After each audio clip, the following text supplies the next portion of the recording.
give me a moment to make sure stream is actually loading. And then once I see that stream is loading, we're gonna get right into it because group actions are nice. Group actions are very nice. So it looks like we are live. So I'm just gonna begin.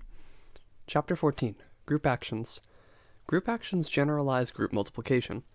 If G is a group and X is an arbitrary set, a group action of an element G in G and X in X is a product GX living in X. Many problems in algebra are best to be attached to, via group actions. For example, the proofs of the C-Low theorems and of the Burnside counting theorem are most easily understood when they are formulated in terms of group actions. So let X be a set and G a group.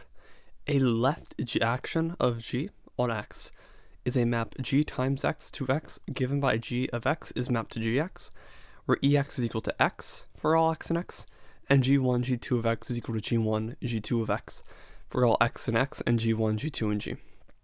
So, let's write this specifically. A group action, a left group action to X, and we note here that G is a group.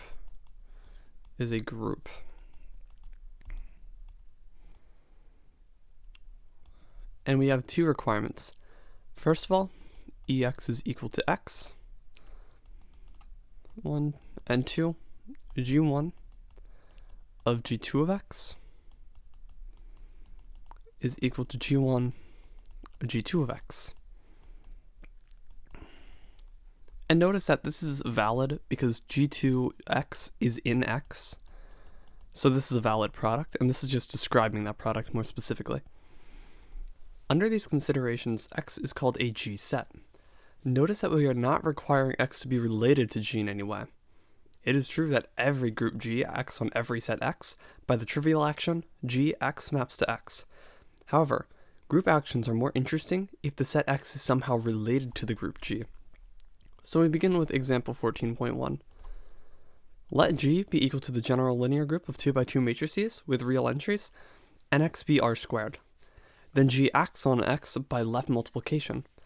If V is an R squared, and I is the identity matrix, then IV is equal to V.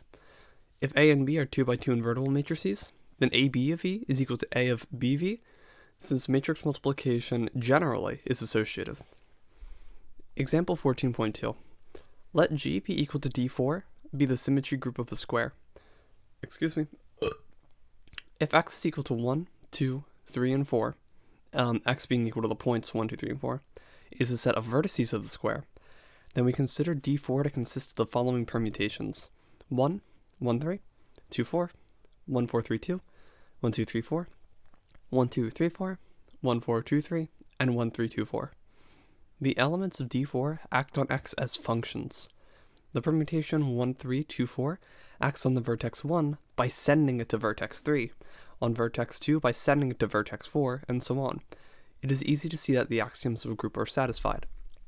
And this generally shows something, that if we have a permutation group, and if we can think of our group as being a set of permutations, then what we actually have in effect is some group action that just the group action is the permutations, is those functions themselves.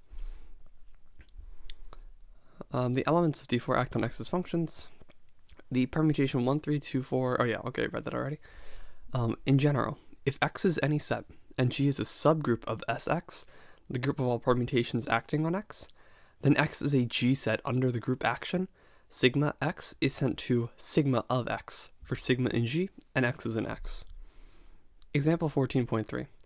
If we let X equal to G, then every group G acts on itself by left regular representation. That is, G of X maps to lambda G of X, which we know is just defined to be G of X, where lambda G is left multiplication. To show that the set axioms of the group are satisfied, E times X equals lambda E of X equals EX equals X, and GH equals lambda GHX is equal to lambda G lambda HX equals lambda G H of X equals G times H times X. It is important to know here, in this, we'll commonly write out the group multiplication by transposition, but we'll write out the action by this dot. If H is a subgroup of G, then G is an H set under left multiplication by elements of H. Example 14.4. Let G be a group, and suppose that X is equal to G. If H is a subgroup of G, then G is an H set under conjugation. That is, we can define an action of H on G, H times G to G, via HG, HG to H to the negative 1. For H and H and G and G, clearly the first axiom for the identity holds. Or if we just have H and H and negative 1 both be to the identity, this is trivially true. Observing that H1, H2G equals H1, H2G, H1, H2 to the negative 1, equals H1, H2G, H to the negative 1, H1 to the negative 1, equals H1, H2G, we see the second condition is also satisfied. Example 14.5. Let H be a subgroup of G, and L sub H be the set of left cosets of H. The set L sub H is a G set under the action G, XH is sent to Gx of H. Again, it is easy to see the first axiom is true. Since G prime XH is equal to G prime XH, the second axiom is also true. If G acts on set X and XY is an X, then X is said to be G equivalent to Y if there exists a G in G such that Gx is equal to Y. We write X is similar under G to Y, or X is similar to Y, if two elements are G equivalent. So I'm going to quick note this. So we'll call this element dot. X, Y, and X are, they use the terminology equivalent, correct? G equivalent. G equivalent if there exists a, if there is some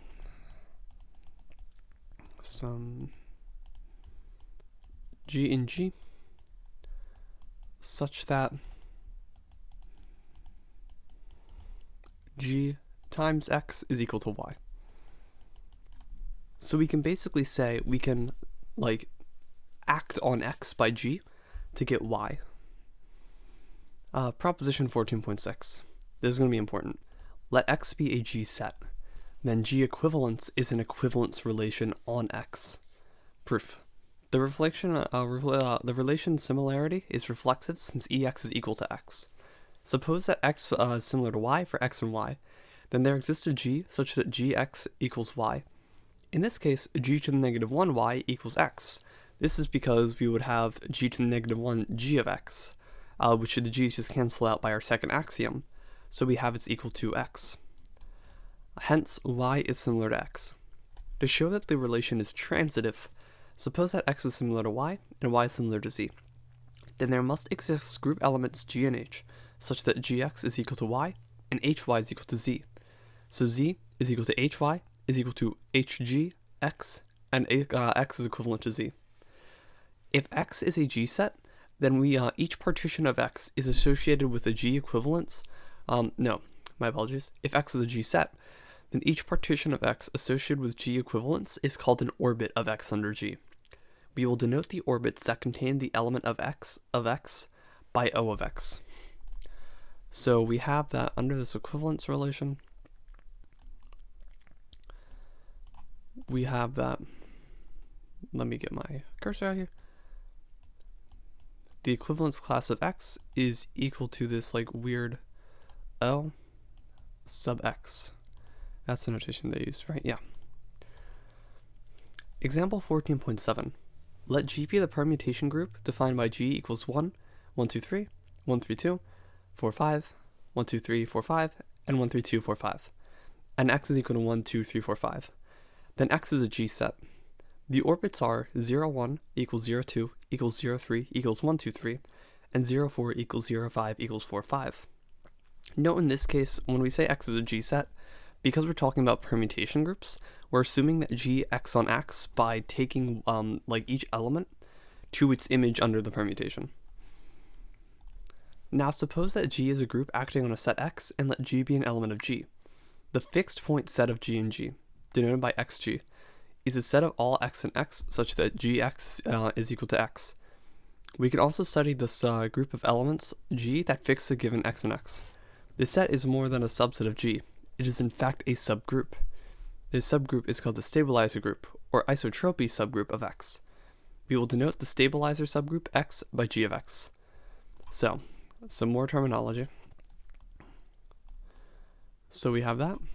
We have, given some g, given g and g, we have x, g is the set of all x and x such that gx is equal to x.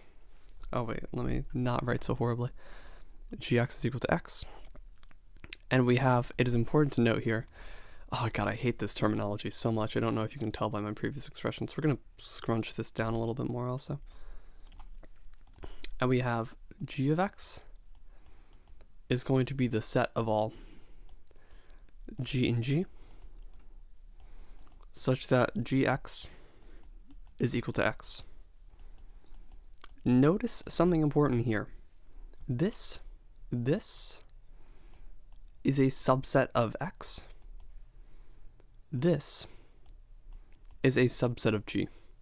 It is important to know which domain we're talking about, especially because the notations are so similar. It is important to clearly define this before we talk about the isotropy subgroup or the fixed point set. Remark 14.8. It is, as I said, it is important to remember that xg is a subset of x and gx is a subset of g. Example 14.9. Let x equals 1, 2, 3, 4, 5, 6, and suppose that g is a permutation group given by the permutations 1, 1, 2, 3, 4, 5, 6, 3, 5, 4, 6, 1, 2, 3, 6, 5, 4. Then the fixed point set of x under the action of g are x1 is equal to x, x3, 5, 4, 6 is equal to 1, 2, and x1, 2, 3, 4, 5, 6 equals x1, 2, 3, 4, 5, 3, 6, 5, 4 is equal to the empty set. And the stabilizer groups are g1 is equal to g2 is equal to 1, 3, 5, 4, 6, and g3 is equal to g4 is equal to g5 is equal to g6 is equal to 1. It is easily seen that gx is a subgroup of g for each x and x. So we're going to prove this, but note here, when we're talking about this, one of the important things to remember is that we can have empty fixed point sets. That's completely fine. The issue would be having not the fixed point sets in this case, but the issue would be having empty stabilizer groups, or stabilizer sets, isotropy subgroups, whatever. It's always important to remember what domain you're talking about. So proposition 14.10. Let G be a group acting on a set X, and X be an X. The stabilizer group of X, G of X, or G sub X, is a subgroup of G. Proof. Clearly, E is in G sub X since the identity fixes every element in the set X. Let G and H be in G of X. Then G of X is equal to X and H of X is equal to X. So GH of X is equal to G of HX equals G of X equals X. Hence, the product of two elements in G of X is also in G of X. Finally, if G is in G of X, then EX is equal to EX is equal to G to the negative 1, G of X is equal to G to the negative 1, G of X is equal to G to the negative 1x. So G to the negative 1 is in G of X. We will denote the number of elements in the fixed point set of an element G and G by the order of xg, and denote the number of elements in the orbit of x and x by O of x. The next theorem demonstrates the relationship between the orbits of an element x and x and the left cosets of g of x and g. So, theorem 14.11. Let G be a finite group and X a finite G set. If X is in X, then the order of O of X is equal to the order of G of X.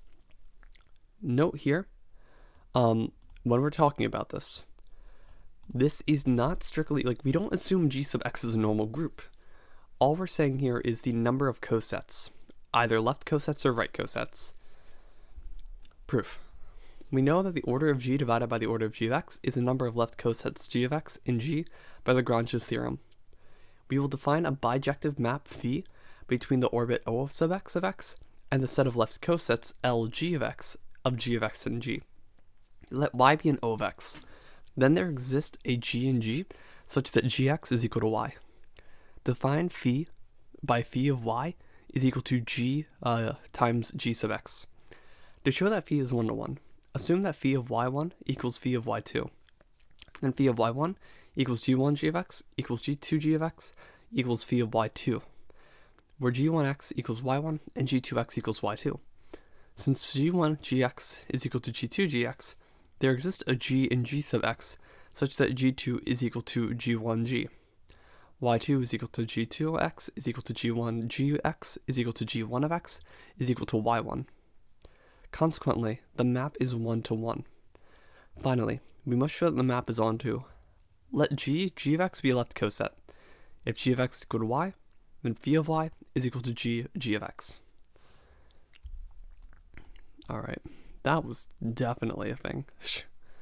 Let me go double check this step. Since g1 g of x equals g2 g of x, there exists a g in g of x such that g2 is equal to g1g. Oh yeah, that's true. Okay, it's just written a bit strange of a way from compared to how I'm used to seeing it. Yeah. 14.2, the class equation. Let x be a finite g set, and x sub g the set of all fixed point in x. That is, x sub g is equal to the x in x, such that gx is equal to x for all a g in g. Since the orbits of the actions partition x, we have the order of x is equal to the order of x sub g plus the sum from I equals k to n of O sub xi, or xi, yeah, where xk to all the way up to xn are representative from the distinct non-trivial orbits of x. So I'm going to assume you've seen these for long enough, and you can always go back if you're watching this VOD later on what it is. So I will instead write down, so x sub g. Note that this is a whole entire group. This is not just like, how do I best say this? It's not just a single element. So note here that this group is going to be equal to the set of all g in g, or I forget if it's g in g or x. I think it's x and g. Yeah. Oh yeah. Okay. The set of all x and x, such that gx equals x for all g in g.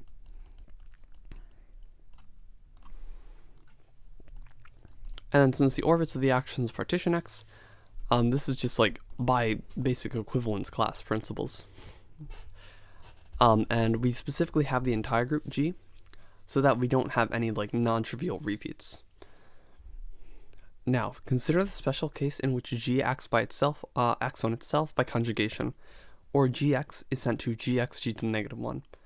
The center of G, Zg, is the set of all x such that xg is equal to gx for all g and g, is the set of points in this case that are fixed by conjugation. The non-trivial orbits of this action are called the conjugacy classes of G.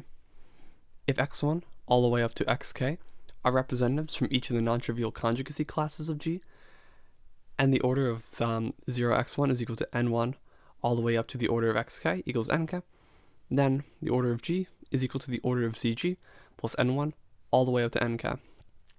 The stabilizer subgroups of each of the xi's, Cxi is equal to g and g, such that gxi is equal to xi, are called the centralizer subgroups of the xi. From theorem 14.11, we obtain the class equation. The order of G is equal to the order of Zg plus this whole expression, you'll commonly see it more compactly written as the order of G is equal to the order of Zg plus the sum of G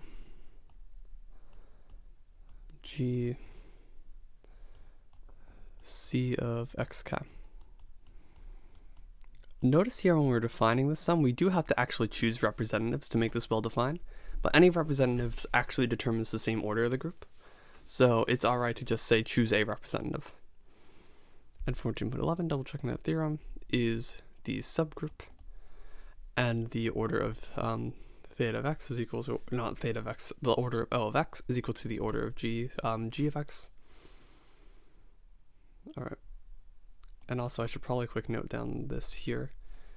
C of xi is equal to the set of all g and g, such that, yeah, it's equal to the set of all g and g, such that gxi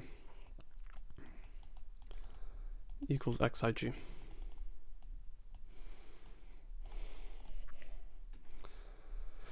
One of the consequences of the class equation is that the order of each conjugacy class must divide the order of G. Example 14.12. It is easy to check that the conjugacy classes in S3 are the following: 1, 1, 2, 3, 1, 3, 2, and 1, 2, 1, 3, 2, 3. The class equation is 6 equals 1 plus 2 plus 3. Example 14.13. The center of D sub 4 is 1, 1, 3, 2, 4, and the conjugacy classes are 1, 3, 2, 4, 1, 4, 3, 2, 1, 2, 3, 4, and 1, 2, 3, 4, 1, 4, 3, 2, 3. Thus, the class equation for D sub 4 is 8 equals 2 plus 2 plus 2 plus 2. Example 14.14. For S sub n, it takes a bit of work to find the conjugacy classes. We begin with cycles. Suppose first that sigma is equal to a1 all the way to up to ak is a cycle, and let tau be an S sub n. By theorem 6.16, going way back to the permutation groups, tau sigma tau to the negative 1 is equal to tau of a1 all the way up to tau of ak. Consequently, any two cycles of the same length are conjugate. Now, let sigma equal sigma 1 sigma 2 all the way to sigma r be a cycle decomposition, where the length of each cycle sigma I is ri. Then sigma is conjugate to every other tau in S sub n whose cycle decomposition has the same length. The number of conjugacy classes in S sub n is the number of ways in which n can be partitioned into sums of the positive integers. In the case of S sub 3, for example, we can partition the integer 3 into the following three sums: 3 equals 1 plus 1 plus 1, 3 equals 1 plus 2, and 3 equals 3. Therefore, there are three conjugacy classes. There are variations to problems of finding the number of such partitions for any positive integer n that are what computer scientists call NP-complete. This effectively means the problem cannot be solved for a large n because the computations would be too time-consuming for even the largest computer. In short, this number gets very large very quickly. Theorem 14.15. Let G be a group of order p to the n, where p is prime. Then G has a non-trivial center. Proof. We apply the class equation. The order of G is equal to the order of Zg plus n1 all the way up to nk. Since each n sub I is greater than I1 and ni divides G, it follows that p must divide each ni. Also, p divides the order of G. Hence, p must divide the order of Z of G. Since the identity is always in the center, the order of Zg is greater than or equal to 1. Therefore, the order of Z of G is greater than or equal to p, and there exists some G in Zg such that G is not equal to 1. Corollary 14.16. Let G be a group of order p squared where p is prime. Then G is a billion. This is a very nice result. I like this. Proof. By theorem 14.15, the order of Zg is equal to p or p squared. Suppose that the order of the Zg is equal to p. Then Zg and G over Zg both have order p and must both be cyclic groups. Choose a generator AZG for G over Zg. We can write any element G of Zg in the quotient group as a to the m Zg for some integer m. Hence, G equals a to the m x for some x in the center of G. Similarly, if HZG is in G over Z sub G, then there exists a y in Z sub G, such that h equals a to the n y for some integer n. Since x and y are in the center of G, they commute with all other elements of G. Therefore, GH is equal to a to the m x a to the n y is equal to a to the m plus n xy is equal to a to the n y a to the m x equals hg, and G must be a billion. Hence, the order of Z of G is equal to p squared. God, that's a really nice result. I really like that. 14.13, no, not 14.13. 14.3. Burnside's counting theorem. Suppose that we wish to color the vertices of a square with two different colors, say black and white. We might suspect that there would be 2 to the 4 equals 16 different colorings. However, some of these colorings are equivalent. If we color the first vertex black and the remaining vertexes white, it's the same as coloring the second vertex black and the remaining ones white, since we obtain the second coloring simply by rotating our first square by a rotation of 90 degrees. Burnside's counting theorem offers a method of computing the numbers of distinguishable ways in which something can be done. In addition to its geometric applications, The theorem has interesting applications to areas in switching theory and chemistry. The proof of Burnside's counting theorem depends on the following lemma. Lemma 14.18. Let x be a G set, and suppose that x is equivalent to y. Then G sub x is isomorphic to G sub y. In particular, the order of G sub x is equal to the order of G sub y. Proof. Let G act on x by G x is sent to G times x. Since x is similar to y, there exists a G in G such that Gx is equal to y. Let A now be in G of x. Since Ga g to the negative 1 times y equals Ga times g to the negative 1y equals Ga times x equals g times x equals y, we can define a map phi from Gx to Gy by phi of A is equal to Ga g to the negative 1. The map phi is a homomorphism since phi of AB equals Gab g to the negative 1 equals Gag to the negative 1, Gbg to the negative 1 equals phi of A, phi of B. Suppose that phi of A is equal to phi of B. Then Gag to the negative 1 is equal to Gbg to the negative 1, or A equals B. Hence, the map is injective. To show that phi is onto, let B be in G sub y.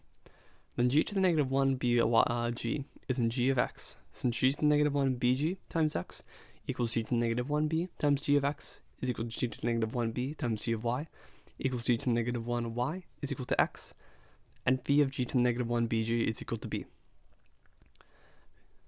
Whew, technical lemma, but fundamentally, like a lot of the same computations that we've been doing with, like, conjugation. Theorem 14.9, Burnside. Let G be a finite group acting on a set X, and let K denote the number of orbits in X. Then, K is equal to 1 over the order of G, times the sum for over all G and G of X sub G. This is, like, very nice and very computable, because the previous examples we had to choose representatives, but for this, notice that all we actually care about is that we just compute each of these individual, like, point equivalence classes. Proof. We look at all the fixed points of X we look at all the fixed points X of the elements in G. That is, we look at all G's and all X's such that Gx is equal to X. If viewed in terms of fixed point sets, the number of all G's fixing X is the sum from G and G times X sub G. However, if viewed in terms of the stabilizer subgroups, the sum from X and X times the order of G sub X, we have it, my apologies, yeah. If viewed in terms of fixed point set, the number of all G's fixing X is the sum from G and G for the order of all XG. However, if viewed in terms of the stabilizer subgroup, this same number that we have up here is computed as the order for over all X and X of the order of G sub X. Hence, the sum from G and G of X sub G is equal to the sum of X and X times the order of each G sub X. By lemma 14.18, the sum from all Y and O sub X of the order of G sub Y is equal to the order of O sub X times the order of G sub X.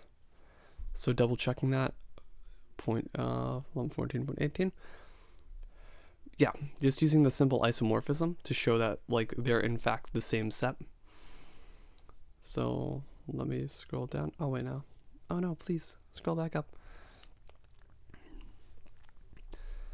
By lemma 14.18, the sum for Y and O sub X of G sub Y is equal to the order of O sub X times the order of G sub X. By theorem 14.11 and Lagrange's theorem, this expression is equal to the order of G. Summing over all of the K distinct orbits, we conclude that the sum from G and G of X sub G is equal to the order of X and X times G sub X is equal to K times the order of G. Example 14.20.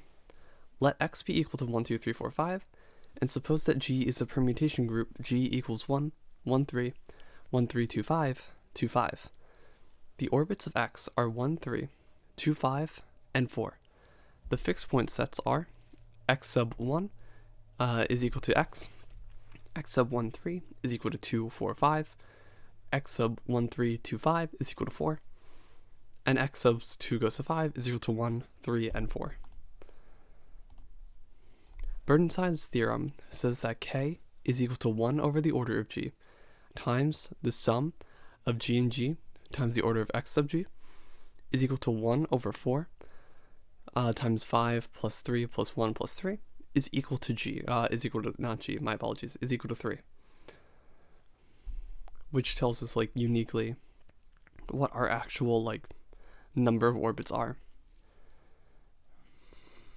A geometric example. Before we apply Burnside's theorem to switching theory problems, let us examine the number of ways in which the vertices of a square can be colored black or white. Notice that we can sometimes obtain equivalent colorings by simply applying a rigid motion to the square. For instance, as we have pointed out, if we color one of the vertices black and the remaining 3 white, it does not matter which vertex was colored black, since the rotation will give an equivalent coloring. The symmetry group of a square, d sub 4, is given by the following permutations: 1, 1, 3, 2, 4, 1, 4, 3, 2, 1, 2, 3, 4, 1, 2, 3, 4, 1, 4, 2, 3, 1, 3, 2, 4. Also, I'm just going to put a visual up here. Since I haven't done it for a while, I don't know how comfortable everyone is with this. So this is a square. We label going counterclockwise 1, 2, 3, 4. And the symmetry group basically describes if we move a vertex to another vertex, labeled by, for example, in this case, 1 goes to 3, and 3 goes to 1, that's the symmetry associated with, like, rotating about this line here. Actually, is defined to be, yeah.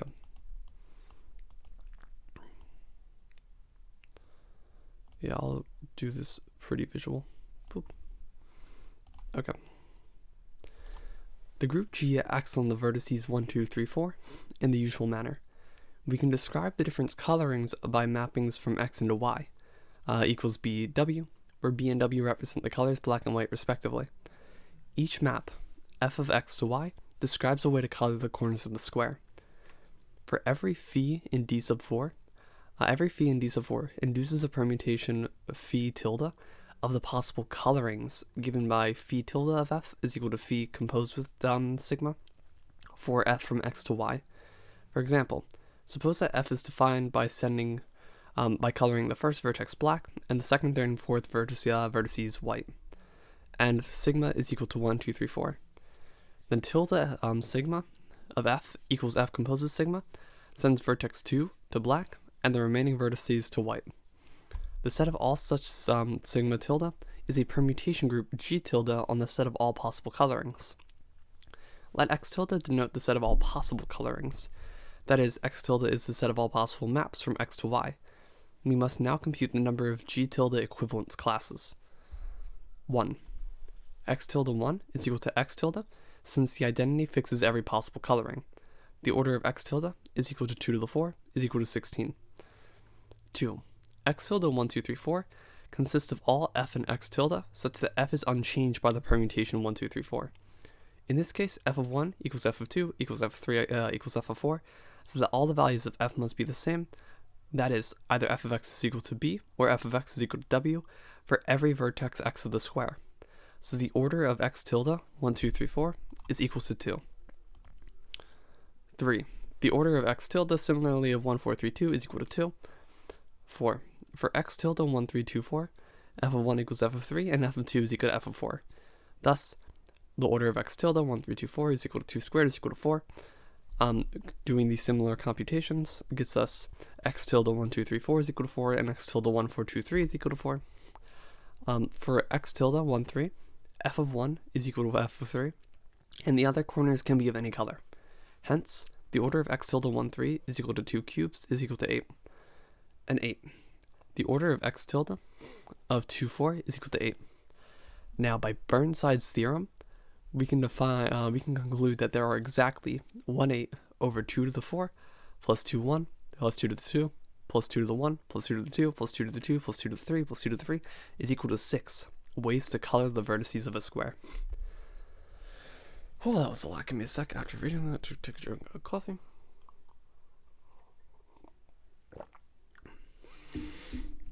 Alright. Proposition 14.21. Let G be a permutation group of x and x tilde the set of functions from x to y.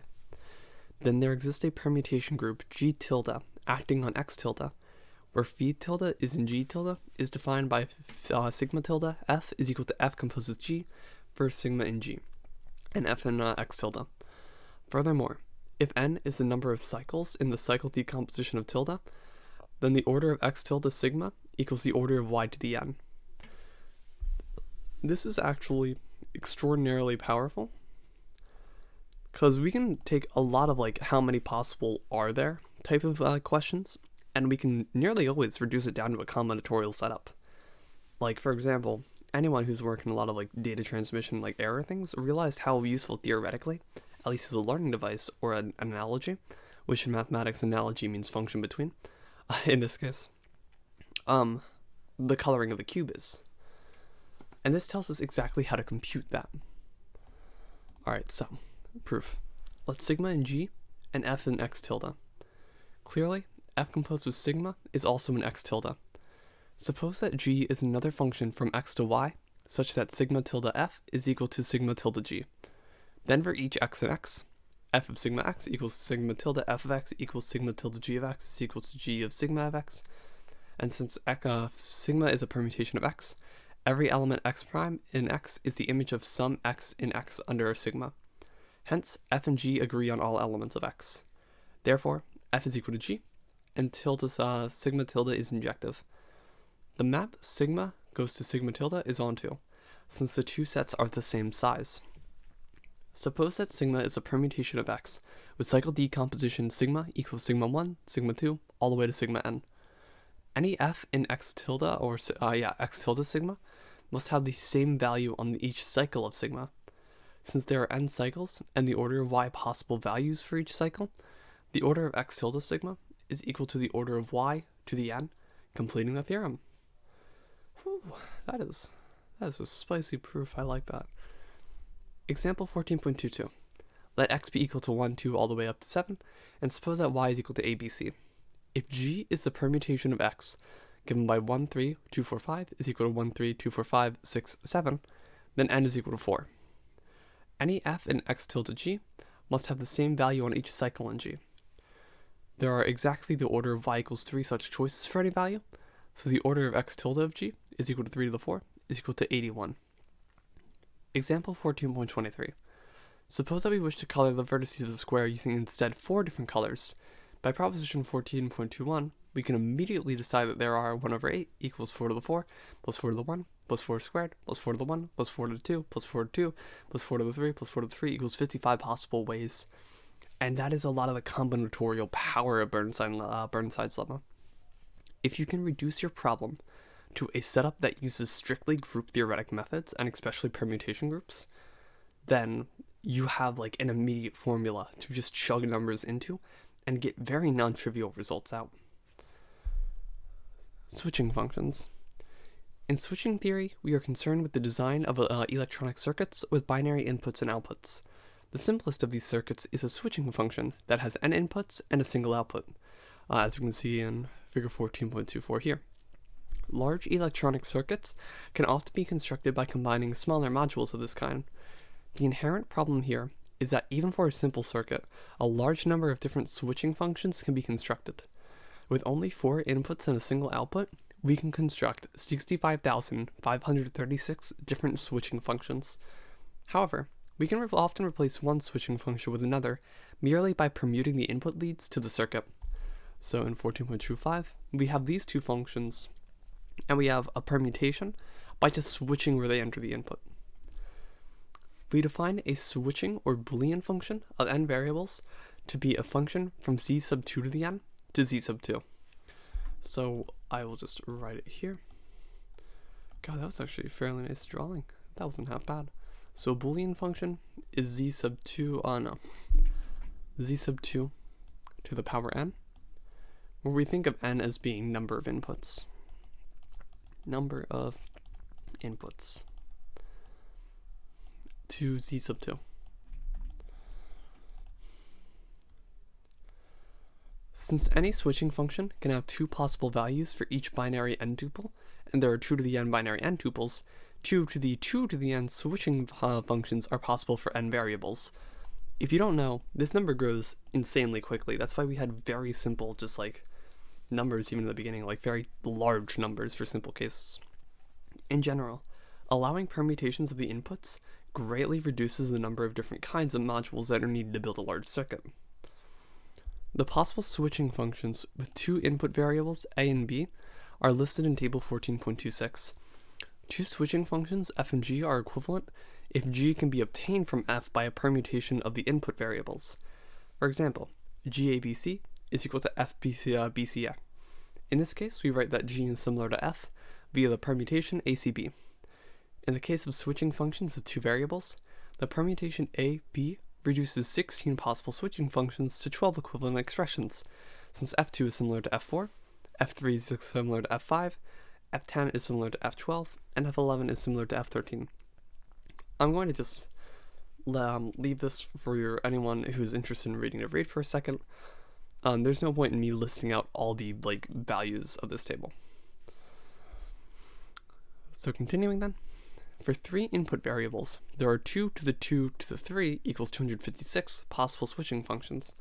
In the case of four variables, there are 2 to the 2 to the 4 equals 65,536.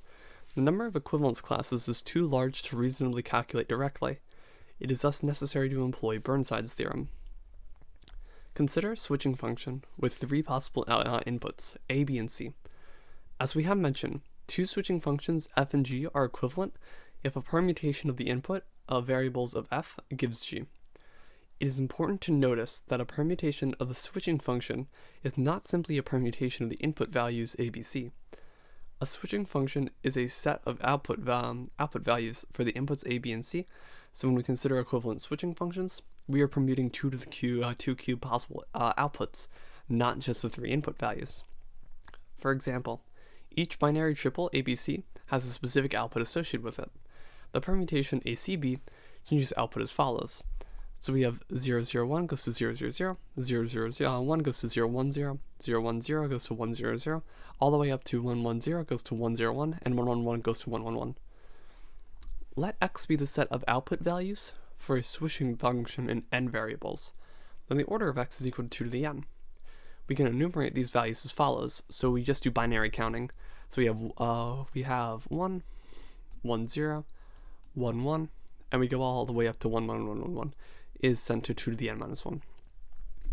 Now, let us consider a circuit with four input variables and a single output. Suppose that we can permute the leads of any circuit according to the following permutation group: A, AC, BC, ADCB, ABCD, ABCD, ADBC, AC, BD. The permutations of the four possible input variables induce the permutations of the output variables in tables 14.27. Hence, there are 1 over 8 times 2 to the 16 plus 2 times 2 to the 12 plus 2 times 2 to the 6 plus 3 times 2 to the 10 equals only 9,616 possible switching functions of four variables under this group of permutations. The number will be even smaller if we consider the full symmetric group on four letters. And this table shows just an actual group permutation, the switching function permutation associated with it, and the number of related cycles therefore. And Sage doesn't matter to us, because my computer will not be able to handle both streaming and programming at the same time. So, historical note. William Burnside was born in London in 1852. He attended Cambridge University from 1871 to 1875 and won the Smith's Prize in his last year. After his graduation, he lectured at Cambridge. He was made a member of the Royal Society in 1893. Burnside wrote approximately 150 papers on topics in applied mathematics, differential geometry, and probability, but his most famous contributions were in group theory. Several of Burnside's conjectures have stimulated research to this day. One such conjecture was that every group of odd order is solvable. That is, for a group G of odd order, there exists a sequence of subgroups G equals Hn, Hn minus 1 all the way to H1, all the way to H0 is equal to the identity, such that Hi is normal in Hi plus 1, and Hi plus 1 over Hi is abelian. The conjecture was finally proven by W. Frey and J. Thompson in 1963. Burnside's The Theory of Groups of Finite Order, published in 1897, was one of the first books to treat groups in a modern context as opposed to permutation groups. The second edition, published in 1911, is still a classic. So, give an informal description of group action. So, an informal description of a group action is we have some set X, and we have some group G that acts group Y's on that set X. It allows us to multiply elements of X by an element in G, and give us another element of X that obeys like normal things you would expect. So describe the class equation. So the class equation is, it basically uses the fact that orbits are not isomorphic, what am I thinking? Disjoint. And the fact that the order of certain subgroups, center subgroups, are actually equal to the order of that orbit, to allow us to write the order of our entire group as the sum of those some of those independent orbits, as the sum of those cosets, which gives us a non-trivial way to express additively the order of a group. So what are the groups of order 49? So we know that 49 is equal to 7 squared. 7 is a prime, which means that all groups of order 49 must be abelian, which means we either have, by finite abelian group theorem, we either have z sub 49 or z sub 7 times z sub 7. How many switch-in functions are there with 5 inputs? Give us a simple expression, the total number as a single integer. I am very lazy. No. The historical note mentions the proof of Burnside's conjecture. How long was the proof? It doesn't say how long it is, but in the other book, it does mention results that take 200 plus pages for just the proof of that theorem. So I'm expecting it was very long. So, it's reading questions, exercises. I guess while I get ready for the exercise, a quick intermission.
Alright, I'm back and ready to get back to working. So, scene transition 14.5. Oh, what is going on with my book? I'm just not even gonna worry about that right now. Okay. 1. Example 14.1 to 14.5. In the first section, describe an action of group G on a set X, which will give rise to the equivalence relation defined by G equivalences. For each example, compute the equivalence classes of the equivalence relation, the G equivalence classes. So let's check this out. So let G be equal to GL2R, GL2R. Let X be equal to R squared.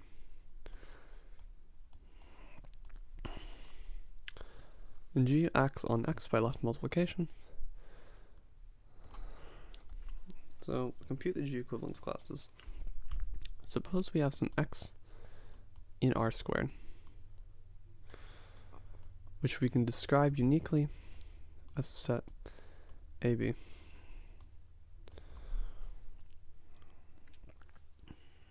So the set, we take some GL2R, we take some matrix. Actually, AB is probably not going to be good notation. We have instead the notation like x1, x2. If we multiply, oh yeah, okay.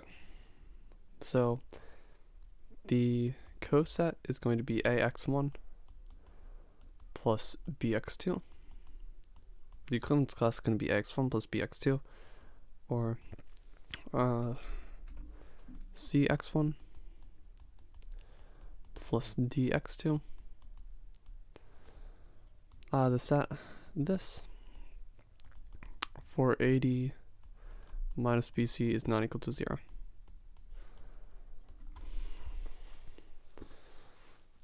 If you had something like this special linear group, we would be able to at least say something about the determinant, like a specific thing with the determinant. But in this case, we can't really say anything on that for now.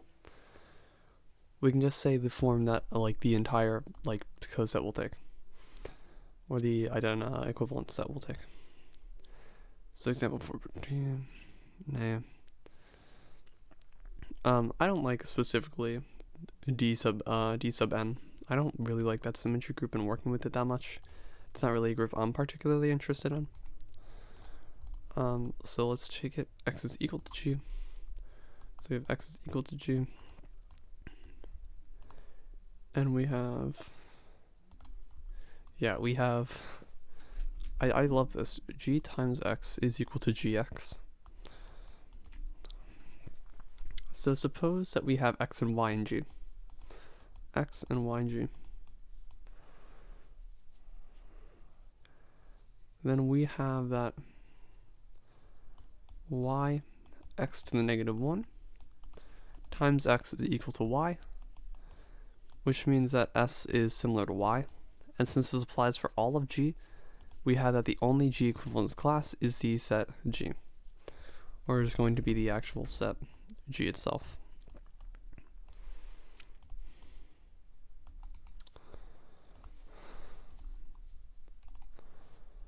Alright, so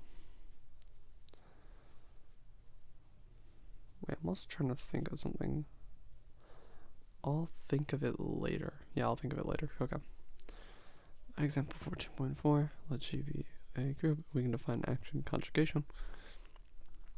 So yeah, for 14.4, we have.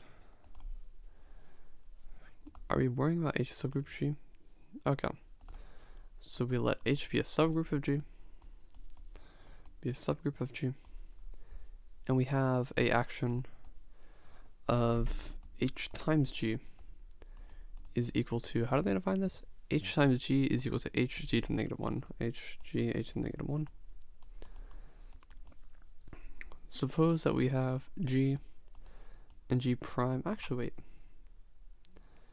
I'm wondering. So suppose that G h is equal to g prime of h. G prime of h. Actually, wait, no. Let me do it this way. Suppose there's some h such that hg is equal to g prime, right? Then hg, h to the negative 1, is equal to g prime, is going to be equal to, is going to have, then imply that hg is equal to g prime h. Which implies that h of g is equal to g prime of h.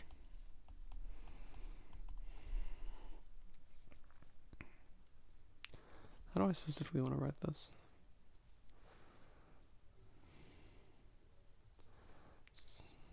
hg, h to the negative 1, we multiply on the right by h, let's get hg is equal to g of h, g prime of h. So it's going to be the set of all items such that this is true. Because yeah, then we know that's true, and that is implied by two elements being in the same class. But suppose now that hg is equal to gh, g prime h, then hg is equal to g prime h prime, which implies that h prime h of g, or yeah, hg h prime to the negative 1 is equal to g prime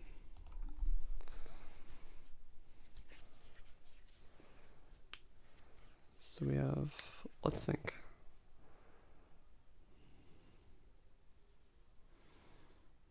it's not necessarily the case.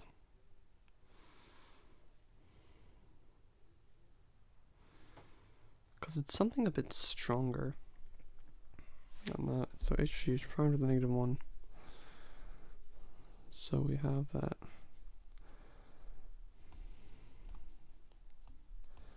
h prime to the negative 1, g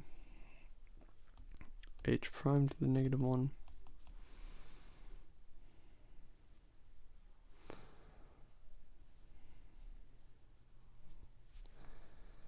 wait, no, yeah, it can't work, so it doesn't necessarily go in converse. I mean, I'm wondering if gh is equal to, I don't know. I'm feeling a bit daft. Oh yeah, because you don't necessarily have the normality condition.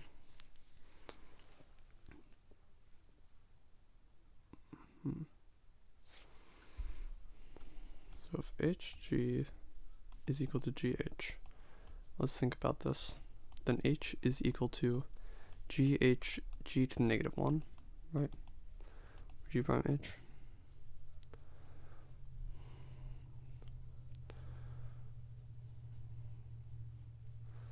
Which implies what? What does this imply? G prime h to the negative 1.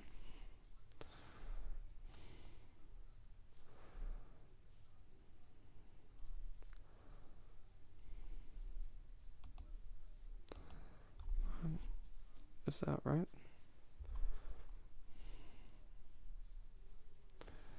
H dot g is equal to g prime h prime is going to be equal to g prime h prime.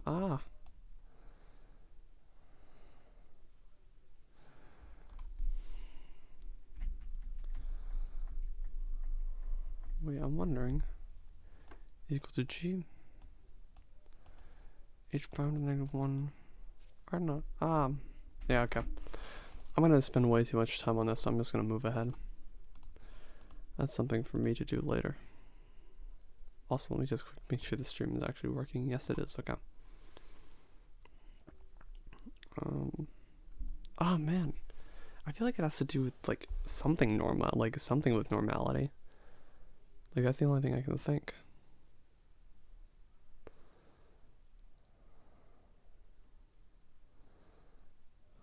I just can't exactly phrase it. Alright, I'm actually gonna give, after I scroll down, even though the scrolling down is taking a while because my computer is being slow, I'm going to give this a shot. So we define h by g to be equal to h to the negative 1. Now suppose that hg is equal to g prime.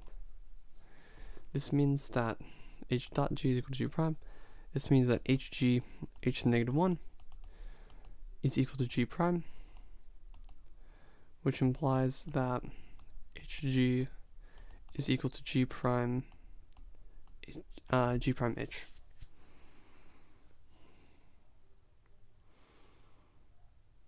Right? So I wonder what else that would mean in this case.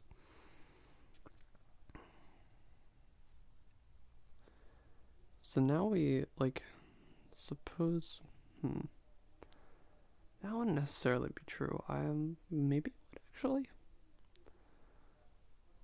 So like, suppose we have this true, right? Now let's have h prime times g. Will this be equal to h prime of g? Actually, well, okay, instead of talking that, let's actually compute it. So h prime times g is equal to hg, alright, h prime, g, h prime to the negative 1, h to the negative 1.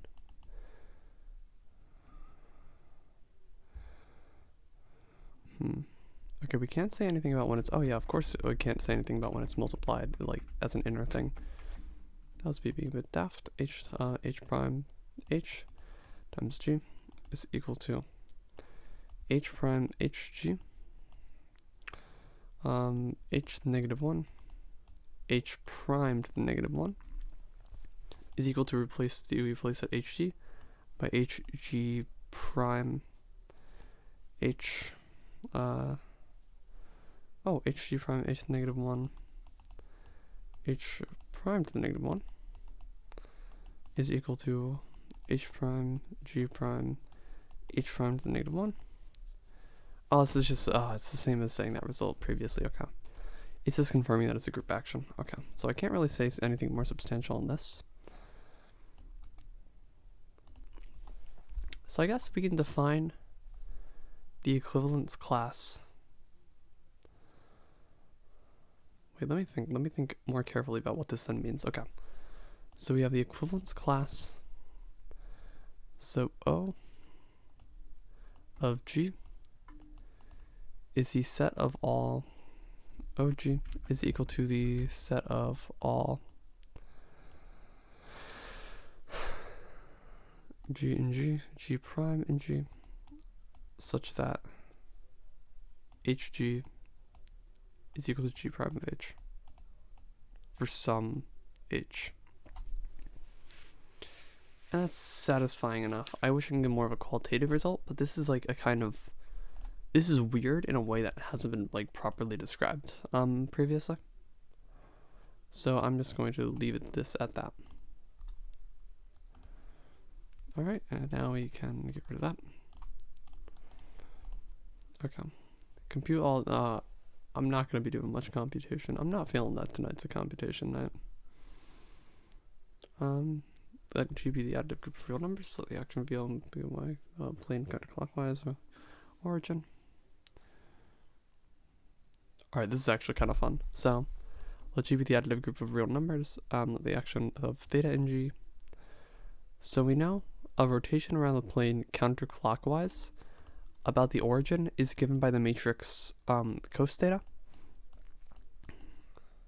Cos theta, negative sine theta, sine theta.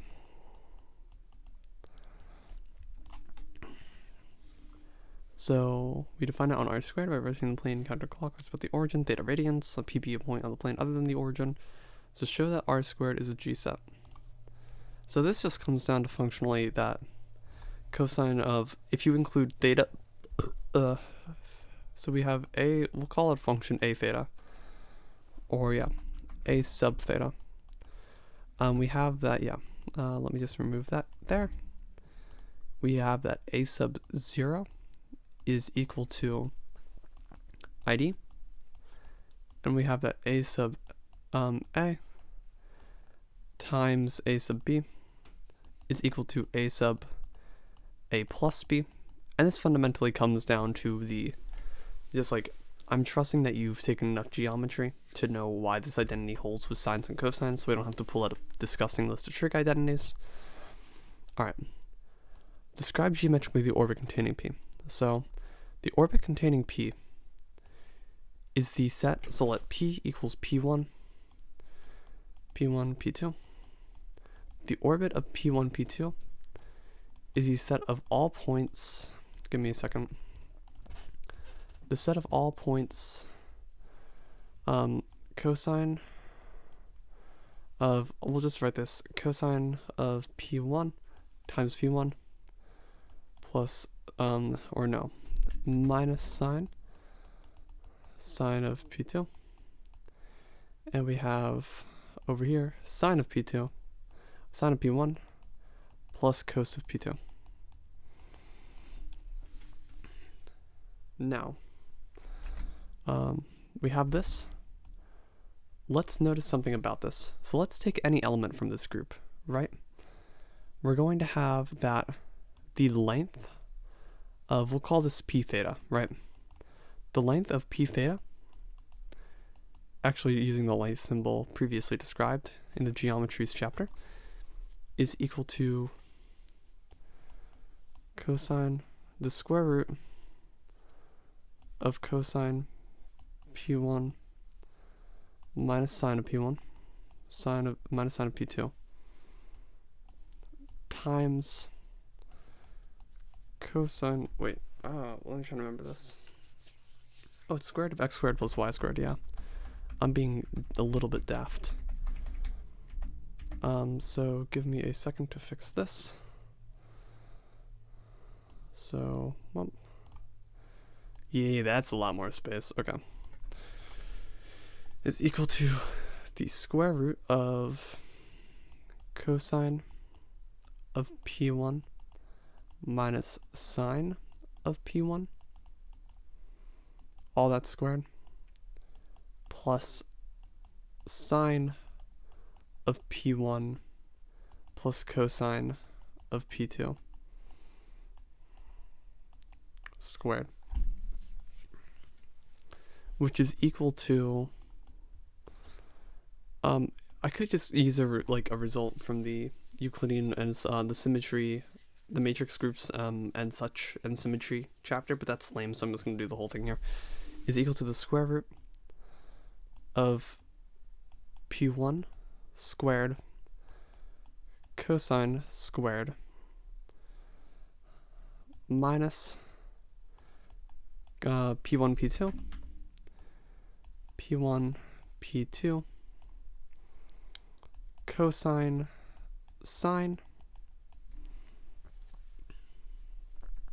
plus P2 squared plus P2 squared sine plus P2 squared sine squared plus P1 P2 P1 P2 cosine sine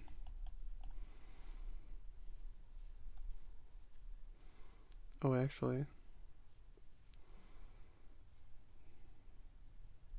gosh, it's like something like 2 P1 P2 cosine sine, and then we have also a plus 2 plus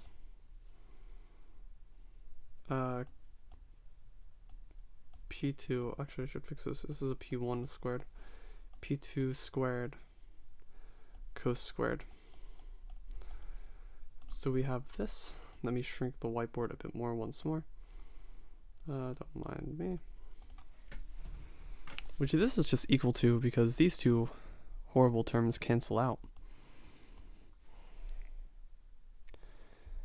Or I should be more specific. Is equal to the square root of p1 squared plus p1 squared cos squared plus p2 squared sine of squared, sine squared plus p1 sine squared, p1 sine squared plus p2 cos squared, p2 cos squared, all that squared, which gets us equal to the square root of p1 squared cos squared plus sine squared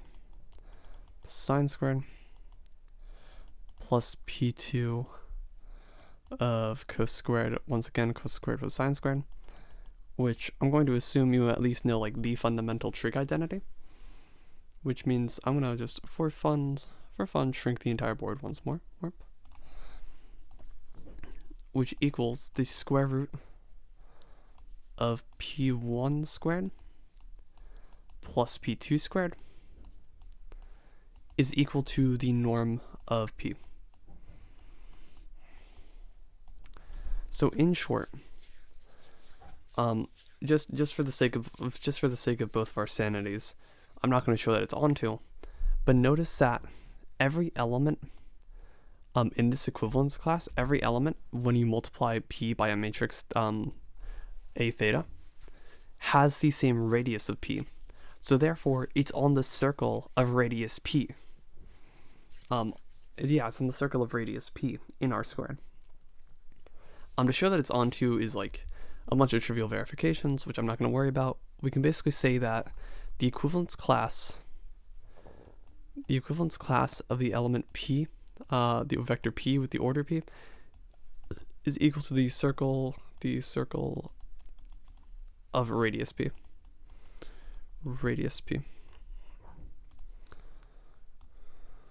Which also gives us a non-algebraic geometric language to talk about like the actual, instead of talking about just varieties, gives us a group theoretic language to talk about the circle as one of these equivalent sets. So find the group G sub p, and the group G sub p would correspond likely to the integers quote unquote modulo 2 pi I. Actually, no, it wouldn't. Let me think about how one would then phrase that. Oh yeah, it would be the integers quote unquote modulo 2 pi I. Or the real numbers modulo quote 2 pi I. Or not 2 pi I, just 2 pi. Because a of theta is equal to a of theta plus 2 pi. And that's the smallest thing. So every real number in between that, kind of like taking a factor group, it would be the factor group, the real numbers over 2 pi z. It would be that factor group. Alright. 5. Let G equal A4 and suppose I'm good. I don't want to just write down computations. Alright. The class equation, the square root of 6 pi, the corner of the square because of 3 colors are used. I'm not interested in a lot of these combinatorial questions. A molecule of benzene is made up of 6 carbon atoms and 6 hydrogen atoms linked together in a hexagonal shape as seen for figure 14.28. A. How many different compounds can be formed by replacing one or more of the hydrogen atoms with a chlorine atom? I don't know enough chemistry to know about what about that is valid. Okay. There is some stuff down here. I'm not really interested in a lot of these applications. It's just not what I really do. But I'm interested in like different types of actions, like faithful actions. So, not switching functions. Strip necktie now. A group acts faithfully on a G set X if the identity is the only element of G that leaves every element of X fixed. Shows that G acts faithfully on X if and only if no two distinct elements of G have the same action on each element of X. So first of all, assume that G times X is equal to G negative 1 times X. Or actually not G that's a horrible convention, g of x is equal to h times x for g not equal to h. Then h to the negative 1 g times x is equal to x. Yeah. H to the negative 1 g times x is equal to x. Or no, what am I thinking? I'm being daft once more. Oh wait, no, actually, yeah. H to the negative 1 g times g of x is equal to x. So by like left cancellation. Which implies that h to the negative 1 g, in this case not equal to e, because g is not equal to h here, are two elements that act the same.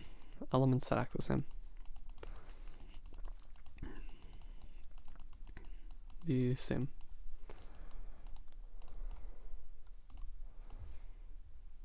Alright, so which direction was that in the proof? That would show that if two distinct elements, so if g acts faithfully, then no two distinct elements. So we need to show that if no two distinct elements of g have the same action on each element, then g acts faithfully. Show no two distinct elements. Okay. Suppose that g acts faithfully, and g times x is equal to h times x. Then hg to the negative 1, then h to the negative 1 g times x is equal to x, which implies that in the case that h found that g acts faithfully, that g is equal to h. So if two elements act on the same, and we assume the group is faithful, by that like kind of argument previously, we have that g is actually equal to h in the first place. And if g is not faithful, then we know we can find two elements that act the same thing. It gives us that similar thing. Okay, let P be prime, show the number of different abelian groups of order P to the n up to isomorphism is the same as the number of conjugacy classes in S sub n.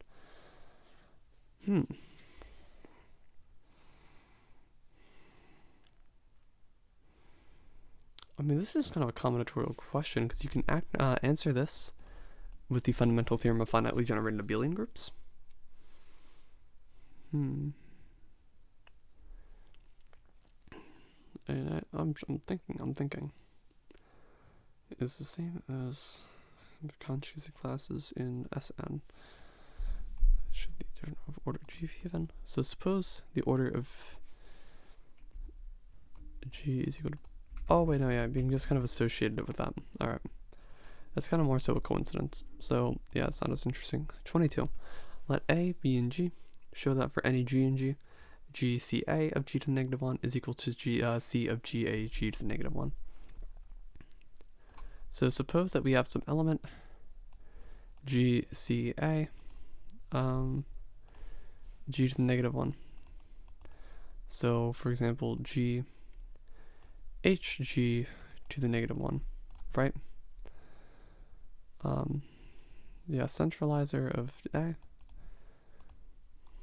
So now we want to show that this element, we want to show that this is in C of GAG to the negative 1.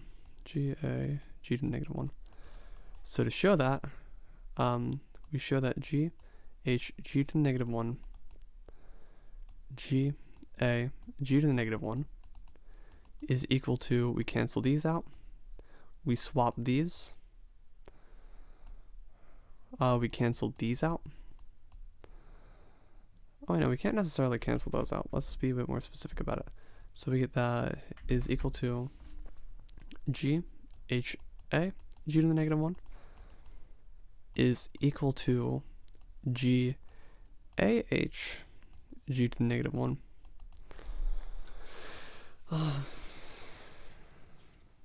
Is equal to GAG to the negative 1, GHG to the negative 1. So we have that this element is actually in C of GAG to the negative 1. And kind of by definition of what this is, I assume the reverse inclusion is also going to be fairly easy. So suppose we have some element x, so G Alright, suppose we have some element in C of GA g to the negative 1. So suppose that H is in C of G A g to the negative 1. Then we need to show that there exists an A. So we need to show that there exists an A. There exists an A in C of A. C of A. C of A such that G H G to the negative 1. Or yeah, I should play it like an A prime. Show that G A prime G to the negative 1 is equal to G is equal to H. My bad. So what we can do is we can set, this is equivalent to saying that A prime is equal to G to the negative 1 HG is in C of A.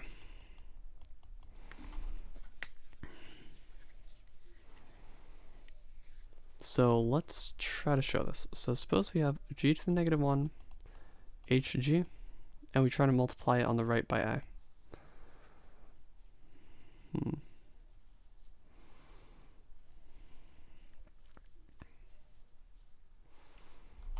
I'm thinking.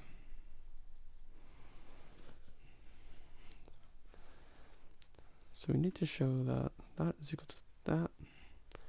How do we go about showing that? Alright, H is in G, A, G to the negative 1 is equal to some element. Like this whole thing is equal to some element X, right? So we use that fundamental fact about H. We append on G to the negative 1, H, G, A, G to the negative 1 equals X, G to the negative 1. And we are able to commute that to get G to the negative 1, G, A, G to the negative 1 of H is equal to X of G to the negative 1. We are able to collapse these two to then get a G to the negative 1, H is equal to X, G to the negative 1. So we multiply on the right by G again. Actually, in this case, we can multiply, on the right by A, G to the negative 1, HG is equal to X. Oh, wait, in this effect, oh, nice, okay. So we've actually shown that it's equal to this, because they're both equal to X, except this one has an A on the right side and on the left side. So we've already completed the theorem. Nice, okay.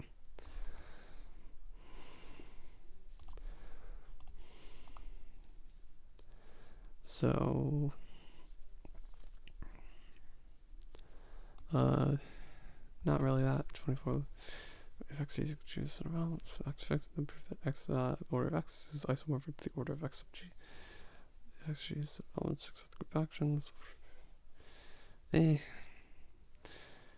G is a group of order P, the order is P is prime and n is greater than 2, show that G must have a proper subgroup of order P. If n is less greater than or equal to 3, it's true that G will have a proper subgroup of order P squared.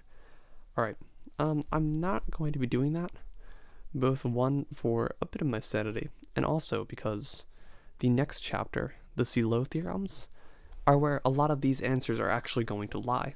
So I don't want to give like inefficient methods and possibly incorrect answers, because I'm also like fairly tired, just to get through these when we have like a perfectly good chapter coming up. So I guess on that note, I will prepare for that most likely later tonight. Until then, I'll do my usual outro. Thanks for tuning in. Thanks for tuning in. Have a nice day.